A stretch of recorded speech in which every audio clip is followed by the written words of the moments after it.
I'm going to say hello and welcome to the Lobster Pot podcast, or is it Seminar Zone Day 2 of Product Earth? Is that right? Who do we have here? We have Heidi Whitman. Everyone knows Heidi. EmpowHer. You can see the logo there. I'm giving it a nice little plug.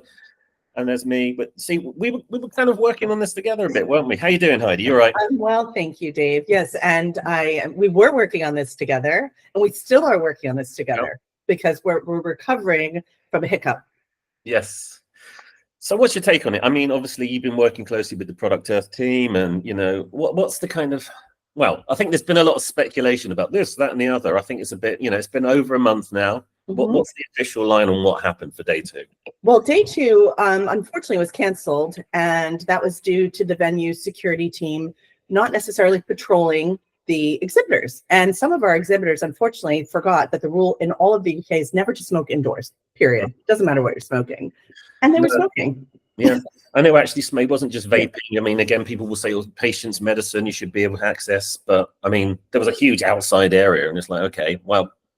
Yeah, I mean, it was very much conveyed to obey the rules, not ruin it for everyone else. And unfortunately, there are times where people just feel that the way things were are the way things are today, and they're not. We're evolving as an industry. We're becoming more fine-tuned. We're really trying to honor everyone's part in the industry, but that also means we have to be obligated to follow the rules. And if you don't follow the rules, it does ruin everything. And it's the same thing that happens on a playground when one kid ruins recess. It's the same thing that happens as adults, where there are things that are just not followed properly. And unfortunately that happened. So day 2 was canceled. And by making the most of it, you have been so kind to be able to bring some of the Seminar Zone online, which I really appreciate, because all of these people have put so much effort and time. And I put a lot of time, and EmpowHer put a lot of time. And it was a very big team voluntary effort to be able to get some amazing education out there. And your Thermador has been so kind to be able to bring it to life again. So I'm appreciative. Yeah, we're good. You know, and what do we do in the industry? We pivot.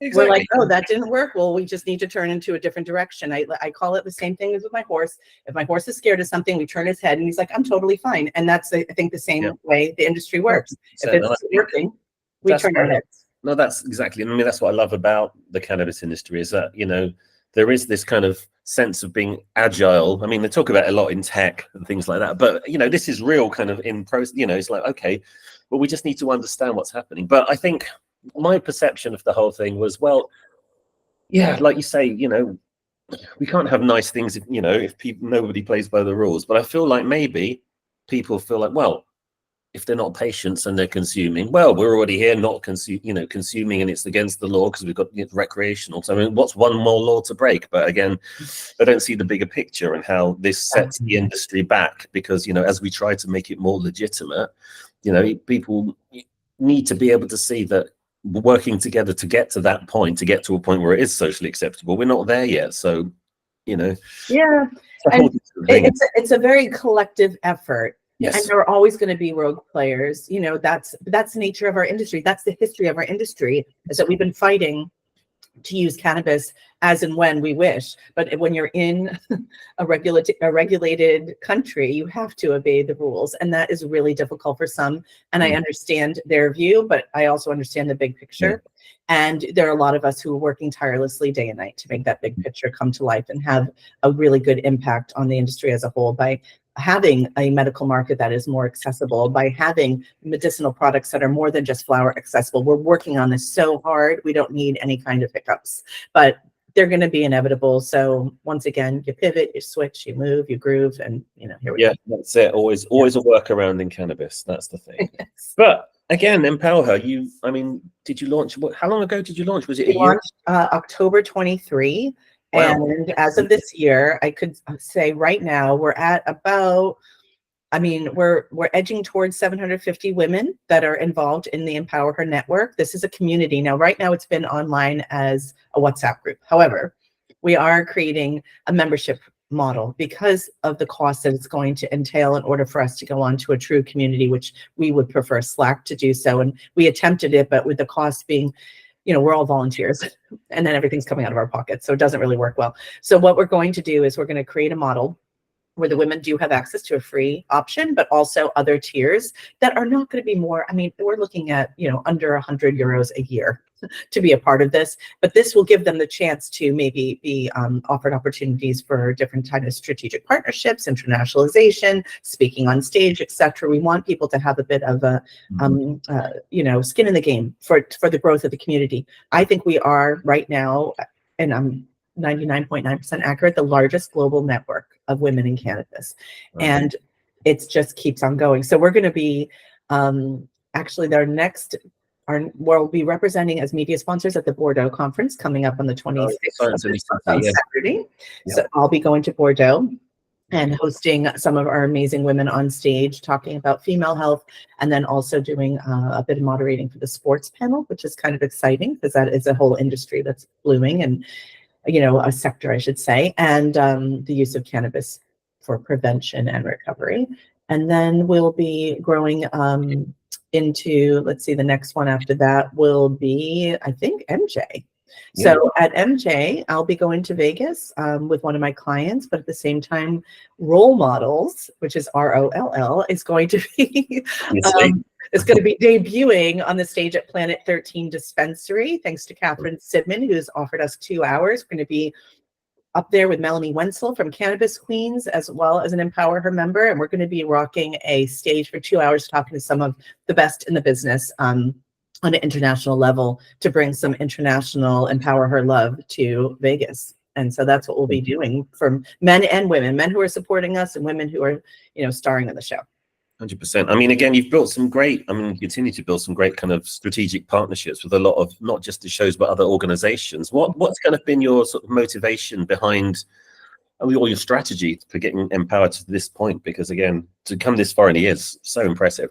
Well, I think, going back to the word role model, it's something that we've been talking about as mentorship and having other women who are, possibly not being allowed to speak as loud as they want to, or not getting the chance to learn as much as they can, and wanting to find women to connect with. And I think that's something that is really driven. I want to bring the women on stage. I want to bring the women to the forefront. I want the women to know that they can run the entire company themselves if they should choose, and with the backup of having a sisterhood that is literally across the globe. Wherever we go, these partnerships tend to blossom naturally. It's completely organic. I don't want to say we're not trying, but we're looking. I'm a strategist generally. That's what I do for my day job. That's where I try to make my money. And I think this is no different, where you're just looking at the opportunities of how can we connect? How can we bring people in, maybe not from the cannabis industry, but want to learn about it? And by doing this much of presence and being out and being loud, we are actually getting the interest. So as much presence as we can have online, in person, showing that we're a true community. The networking that goes on in the WhatsApp group is unbelievable, and it's motivating. So we've been nominated for a Social Impact Award, and I say we because my name is on it. That doesn't mean that it's just me. I want to be able to win something like that to show what a community of women can do. It's not for me personally, it's for the entire group. So being a talking head of the group is really wonderful. I have an amazing leadership team. We're going to be expanding that and bringing lawyers on and everything else, so that we have, a true business behind everything, an association style business. But yeah, so my motivation is to just be out there and grab the men that want to support us, to show that the diversity and the equality in the industry is more important than anything else. If we don't show that, and we don't put female health on the forefront, and we don't put female leadership on the forefront, we are just regressing back to all the other industries that have done the wrong way for so long. So I'm hoping our group can push forward and make things different for everybody. No, absolutely. I mean, I've always liked to think, again, perhaps somewhat optimistically or naively, that there is a bit more equality, from a race perspective within cannabis versus other industries. I can't remember what the statistics are in terms of like women in, leadership roles within. I think it's under 20% still. Is it? It's still. Yeah, it's still low. Aggressive compared to others, but obviously more work needs to be done. Exactly. But what I think is exciting too is that the female health is obviously not studied. Clinical trials are done on men and then applied towards women. And 90% of the clinical trials that are done for medicine. So if we take cannabis as an evolutionary concept in general and then apply it towards research, we're going to be making some waves in the world of pharmaceuticals as well. You know, maybe we're going to be pushing people to look, oh, wow, men and women are different. Wow, they're built different. Oh, they have different sex organs. You know, we need to look at how this works, you know, and being someone that was victimized by being misdiagnosed for 8 years prior to having a surgery, that could have been fatal for me. To me, it's like, this is important. This is very, very important. And there's nothing like a bunch of women to get something over the line. We're a motivated group. We're like Google, like on steroids. If you have a question, you throw it into our group, there will be 20 to 30 answers really quick. People will reply, and it's wonderful because they're accurate and they're not done from any other point except for collaboration. So that collaborative culture needs to be within the entire industry. So hopefully, 100%. I feel that. I feel like the intent is there a lot of the time. I feel like, you know, within kind of interpersonal relationships, you know, you see a lot of that. You see a lot of people collaborating, working together, and that's great. But again, it's that kind of broader. I mean, I guess the cannabis industry here in the UK still feels fairly small to some extent. But I think, you know, well, what you're doing kind of expanding. You're not just UK or US focused. You're kind of globally focused, and I think that's kind of how the industry has to be right now. Yeah, absolutely, because we, you know, we have a sophisticated globe right now when it comes to people understanding that cannabis is kind of emerging, if not already present in many lives. I use the example of all the other things that are so potent to our bodies, from alcohol to smoking to sugars, that are viable and around. And, you know, we're looking at just trying to bring some kind of natural options to people's health. I don't think that's a bad thing. I don't think it should be absolutely, you know, stigmatized the way it is. What's really exciting is that with EmpowHer and being a part of the event culture as well, we can really show people this. We can bring in new minds to learn about what we're doing and have some of the best stakeholders, the most intelligent people, men and women, on stage to help kind of ease this evolution into kind of an accepted evolution versus something that's pushed back upon. I still find it weird when someone said, oh, I can't be around anyone that does drugs. And I'm like, well, I can't be around anyone that doesn't, because to me, this is a natural drug. You know, this is not a drug. I'm not taking Class A. I'm a medical patient, and I'm getting it from a prescription, and I'm getting it delivered from a pharmacy. And I think that concept really is difficult for people to understand still. So, you know, being outwardly spoken about it, I mean, I guess I've gone to the point where I don't care what people think. You know, I'm going to say what I believe with courtesy and respect. And I think most of the women that I'm surrounded by do the same with no qualms. No, 100%. And I think, again, it's, you know, thinking about what you were talking about, the sort of medical market, especially here in the UK, I think one of the biggest things is, you know, we probably talk about, and everyone does, you know, how do we improve these patient numbers? And I feel like there is a need for advocacy from so many different angles. And I feel like, I mean, obviously you're doing your bit, everyone else is kind of, you know, there needs to be this bone of advocacy from anyone kind of working in the industry, I always think. But again, what do we need to do? What, like you're talking about, you know, other industries and things like that. How do we kind of influence the non-cannabis kind of conscious? How do we break out of this kind of bubble? Do you know what I mean? To kind of things out. How do we convince people in the street that it's not bad drugs? Well, you know, I think data is one point. And then, of course, liaising with different patient groups, from fibromyalgia to Parkinson's to cancer. Let's talk. So if we start with tech, as we know, we've just been talking about tech. One of the groups I support is Genetica, and they're one of my clients, and I absolutely love them. And the reason why I love them is because they're making advancements to help regulators make better, more informed decisions for each and every region. And why is that? Is that they are pulling data, analyzing the data after standardizing the data, anonymizing the data, and producing real world data that is augmented intelligence, because it is being scraped off of what has been fed back into the society through transactions, through pharmacy transactions, through opinion polls, however it works. And I think that's going to help people understand, oh, it's not so scary anymore. Because what has come, you know, I'm not a pharmaceutical person, nor do I know how it works, but I'm pretty sure that pharmaceutical groups do create adverse event warnings, etc., based on data that they have scraped from various comms between the patients and the doctors. We're going to be doing the same. There is something to be, we're going to be doing the same. And I think when you have that kind of data supplied, you can't fight it. It's the community speaking. And I think that's going to help destigmatize things. So that's one point. On a grassroots level, let's look at all the patient groups.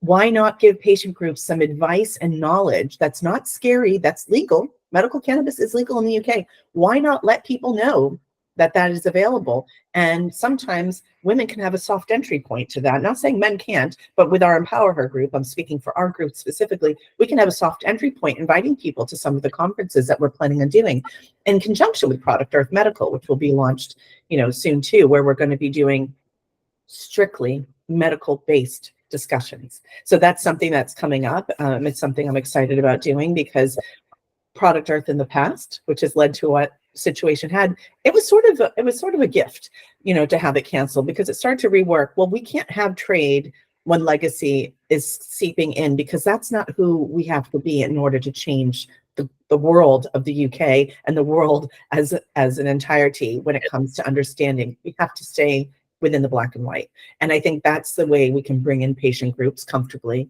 and then we can start educating. And we can do that with strategic partnerships or solo. But again, even like we're talking about on a very grassroots level, talking to people, putting product in their hand. I know this is things you've actually done. You've held evenings where you've kind of looked at different products. And again, There's something that happened at Product Earth as well. We had Shabnam and and Callie demonstrating how to make your own lube and things like that. And it's again, all of this, I guess, to the kind of average Brit is a bit like, ooh, you know how we are, how we roll over here. You've lived long enough, right? Yes. But it's actually, it's just very straightforward, very matter of fact. This is something, if you do this, this will help you. And I feel like, having that very matter of fact approach about it, and again, leaning very much into women's health, I feel like, they're very much going to be one of the, it's the market to kind of crack, isn't it? Everyone in the US always talks about the soccer mom. And again, it might seem a bit hackneyed, but actually, it's a huge consumer group, and there's huge consumer group. I mean, we, as women, we always discuss amongst ourselves that we're better moms, better wives, better girlfriends, better single people. We're better because we consume as patients. Mm-hmm. Or if it's legal in the States, for instance, because we have a very heavy US contingency on our group, I'm a better person knowing I can sleep at night. I'm worthless in the morning if I can't sleep at night. And, part of the reason why I'm a patient is for ADHD and insomnia. Well, those two, they can really create some upset in a daily life. And with focus and with sleep, I'm a better person. So why wouldn't I give myself a plant to do that? And then I think that kind of understanding to show that I look like the unusual suspect. I don't look like a stoner, but this is what a stoner looks like, and I'm proud of it. And I'm proud of being that. And I have a bunch of lawyer stoners and doctor stoners and everybody else, if you want to call us that are part of our group. We've got heads of companies, CEOs that are running an entire production facility or consulting group, all women, all getting high, but all functioning quite well. And I think that's what was the smoke a joint behind your school moments is now turned into getting high if throughout the day. I personally don't, but at night I do, but what if that is something that's normal for everybody? And that doesn't mean that you're off your face. That means you're balanced. And I think that's where people are forgetting that this is a plant that creates balance. Stoner to me equals balance because that means you're actually activating your system and creating some type of homeostasis that you need as a person, because we're all individuals. And this is why this plant is so special, because we could curtail it to what we need. And I forget what we were just talking about, but anyway, that's my again, there's that ADHD kicking in. See, it's around. It has but again, it's like you say, it's why do people take any form of medicine? Is to feel better, whether it be, and I think for a lot of people, it's hard to kind of reconcile that, cannabis is, like you say, the thing they smoked outside, under the bleachers at junior high or whatever. See, I get my American terminologies right. I like it. There we go. There's much, misspent youth watching Saved by the Bell. But again, it's that whole reconciling that I was a naughty teenager to, ooh, I like getting high, to actually this is helping me. People you can see, we know from having discussed at great length, within the industry that it's almost one in the same, all of these kind of things. It's a pattern of positive behavior, but again, it's because of the illegality, it's, you know, and I guess people talk about, you know, the abuse and, you know, gateway drugs. And again, I know a lot of this is the kind of, you know, negative kind of political rhetoric from, you know, Anslinger days back 100 years ago. But I do feel like attitudes are changing, even from just people, you know, who are outside of the industry. It's like, oh, you smoke weed. Okay, well, good for you, sort of thing. There's not this kind of like, oh my God, get out of my sight. You know, people are more tolerant, even if they're not, you know, they're not the sort of person who would try it or don't feel like it's for them. They have a lot more, oh, okay, cool. You know, sort of, they're okay with people. Maybe they even ask questions too, like, how do you get it? You know, I think that's something that I've been getting a lot lately. Well, where do you get it? I'm like, my postwoman Sharon drops it off. You know, and I think that concept is like so crazy for some. But you just said something that resonated, but I'll pull it back in a minute. But I think that some of the unknowns are easily being discussed. I think people are making a difference. I'm hoping our group can carry on the conversations about destigmatizing women who are moms and daughters, and maybe they're smoking with their own parents. I mean, my mother takes cannabis oil for her Alzheimer's. It's a house full of cannabis. My dogs take it for their hips, you know, and I don't question any of that. I know that's something I do on my own. It's not legal here in the UK necessarily, but I might tell you right now, my dog can't walk without it. So why would I not give it to him? You know, and I think, this is my point, is cannabis is an exit drug. And I take this from Dr. Uma Dhanabalan, who said this in a conference, and I credit her with this exit drug strategy. I am not on any prescription medicines. And that's because I exited drugs with cannabis. And I think that's something to really hold true to understanding the power of this plant, is I'm not on any kind of Ritalin or Adderall or anything I could become addicted to, or anything that could disrupt my body's functioning, because it's masking what needs to be actually balanced naturally. And I think that exit drug needs to be our new term, because gateway drug is so passé now that I think about it. It's exit drug. And that's something Dr. Uma said, and I credit her. Uma's the best, because she is one of the leading medical professionals out there, and she's absolutely correct. And it really resonated when she said that to me, and at an event we were at, and she will be at the Bordeaux conference live online, because she's going to be in Georgia. But she is one person to listen to. She's part of our group. She's one of the biggest, baddest ass doctors I've ever met in my life, who will advocate for babies to people that are over 100. You know, and I think that's something. No, absolutely. Again, having seen her talk before and having met her, she's awesome. But she's, of course, again, the whole kind of again, people like her and yourself and others have a real opportunity to kind of change the perception, like you say, of cannabis use. You know, and I think, again, it is that reframing of it within, like, it's, you know, actually it does this and it can do this and it does this and it's okay to, you know, enjoy it where appropriate, you know. Like, you know, that's a lot more credible coming from yourself than, you know, perhaps, you know, conventional stoners, you know, or whatever you want to call it. Absolutely. You know, I think there is something to be said when people, you know, there's that the stigma is so real, and what people think pot smokers look like. It just blows my mind, because I understood that. I grew up thinking the dingy, dirty kids were smoking weed outside the high school. But I was also one of those kids, but not in the dingy, dirty category. That's so wrong. That's so wrong that I even thought like that. And, you know, that was the 80s. So, you know, we were a little behind. But, you know, when you come to today, I mean, I see nothing wrong with it. I'm perfectly happy getting stoned before I go on a flight, so I don't have any anxiety and can cruise through long security lines and getting onto little tiny sky buses and flying to wherever I have to go. I'm fine with that. I land a better person, you know. And I think this is kind of the things that you do as someone who has the ability to, as a patient. And that's why I think it's such a benefit, because you can dip in and dip out of whatever you need when you need it, because you know what your body needs best. Nobody else does. And I think having that self-awareness is how the industry will grow, because people will start to realize, wow, it's not so scary. And the best thing that will be coming, I think, to the UK next, my prediction, on top of some seriously amazing conversations with Product Earth Medical Group that's coming, where we're going to be sticking in the black and white and bringing legal, regulatory, and science to the masses. We're going to look, we are going to see an influx of new products coming out.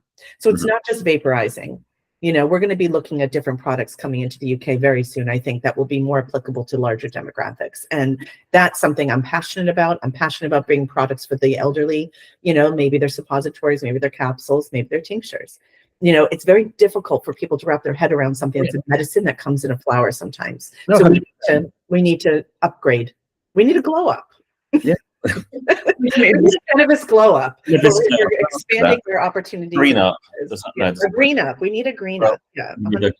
Yeah. No. But I think you're right. I think having different products and different forms and things like that, that makes it more palatable to people who are just, you know, completely not comfortable with consuming flower. And again, that really gives a sense of, oh, you know, this works. Oh, is it cannabis? Oh, it is cannabis. Okay, cool. Well, I guess I take cannabis now type thing. You know, it's that normalization of medicine. Because again, I feel like, particularly here in the UK, there is a lot more, wellness awareness. People are more kind of in tune with, you know, or looking to be more in tune with their bodies, with, you know, getting that balance, as you said. And I feel like as people make more decisions to kind of, you know, look at things like wellness supplements or, you know, things like that, this has the opportunity to it kind of already is playing into that a little bit, particularly the kind of CBD sort of Hod and Barrett on the high street kind of thing. Yeah, that's happening. It's so happening. Look, I mean, there are brands using Claudia Winkleman. You know, she's out there doing it for Canneray, and there's a lot of people that are jumping on the bandwagon. Trip is in every Soho House and Virgin Atlantic flight. You know, people are doing great things with their brands. Yeah. You know, Good Rays, Otto, all the groups, Swiss Mountain Rescue, they're all coming out with some really amazing products that are suitable in CBD and maybe just plant-based formulations. You know, it doesn't always have to have cannabinoids in it. It gives you a little bit more flexibility as a brand, you know, for advertising and marketing, as we know is so challenging. So people are getting creative and coming up with some amazing brands. You know, we don't have to worry so much about the panic over CBD as we used to, because it was still new. When I came in 2018 with a brand and talked about it, people were like, what? CPD, CBDD. You know, no one understood what I was talking about. And now, like I said, we have a sophisticated community. Each nation does. And we need answers. Progress has been made, right, in that regard. Yeah, we've made a lot of progress. So yes, it's in drips and drabs. And yes, there's pushback, but what isn't pushed back? You know, life is pushed back. You could want to do, I mean, the way the economy is going, the way the government's going, God knows, I'm glad I'm here and not in America sometimes, but other times I don't know. But, you know, there's a lot of chaos in the world, but the most important thing is to take care of ourselves so that we can suffer through this chaos collectively in good health. And I think we have the options. We have the communities understand what's going on. We need to have the answers as stakeholders in the industry for the people. We need to have answers for the doctors, and all of that education, all of that science, it's available. So the only way to get it out is to roll it out, talk loud. When you get pushed back, turn, pivot, and keep going. So absolutely. And that's what you do so well. So I think that's amazing. Yeah. But just summarize in terms of what's happening next for EmpowHer. You mentioned you're going to be obviously Science in the City later this month, and we're kind of, what are we, October? So yeah. So and then MJ BizCon, we will be there. And it's going to be really exciting because I have yet to meet so many of the Americans that are on the EmpowHer group, because I'm located in the UK, as most people know. And yeah, so it's going to be a massive love fest of hugs and excitement, because we've got a lot of people coming from all over the world, from Australia onward. Also, I must say that what's really exciting is EmpowHer is supporting the Cannabis Queen's author, Melanie Wenzel. Melanie has written this amazing book, which I got to see a snippet of, and a lot of our women are in it. And it's Cannabis Queens, and it's an emotional book. It's not just like a quip about what people do for a living. It's the reasons behind all of our stories. It's beautiful. So Cannabis Queens is launching in Vegas with the Women's Chamber of Commerce, who also is going to be supporting EmpowHer. So we are connecting. We're making some amazing strides.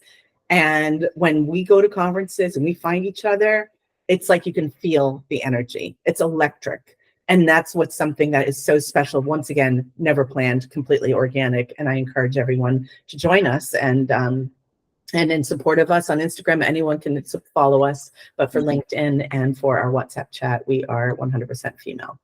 How do people, how do women join? How do we get in touch? There's a QR code that I'm happy to share with anyone. If you message me on LinkedIn, I can send you all the links for it. That's probably the easiest way to find Heidi Whitman on LinkedIn. When I say 100% female, it's those who identify as female. You know, we're very open to everybody. We're inclusive, and we really want people to understand that we're here for each other, and we're here for the industry's development. And I'm the talking head, but I speak for all of the women. Wonderful. No, thank you so much. No, thanks for all you do, Heidi. It's really, it's inspiring, I have to say. So Well, good on you. Thank you so much, David. Thanks for being a supporter from the beginning. We love you, and we're so grateful to have you. No, back at you. Cool. Yeah. Thanks so much. Great to chat with you, and we'll catch up soon. Sounds